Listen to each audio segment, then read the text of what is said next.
Jen dirige son propre site internet qui met en contact les voyageurs du monde entier.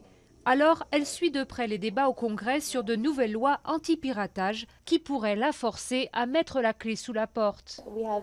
On a des tonnes d'usagers dans 200 pays différents et nous ici, on est 7. Donc si on devait contrôler tout le contenu du site, ça nous prendrait trop de temps et d'argent. On ne pourrait plus améliorer le site ni innover. Heureusement pour Jen, le projet de loi a été mis en veille suite au tollé qu'il a provoqué chez les professionnels, mais aussi dans le grand public qui crie à la censure.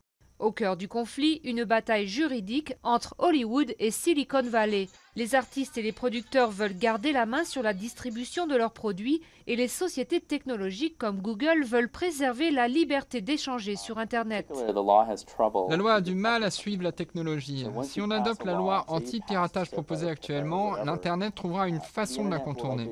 De nouvelles techniques seront inventées, quelque chose qui permettra de contourner la loi, et on se retrouvera avec une loi qu'il faudra constamment mettre à jour.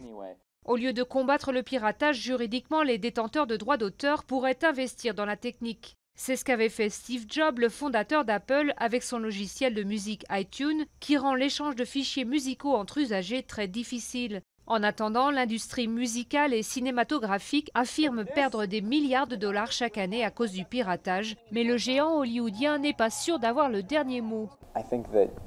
Je pense que l'ampleur de la contestation qui a eu lieu la semaine dernière a transformé la crainte en une sorte d'euphorie. On a vu qu'on avait notre mot à dire.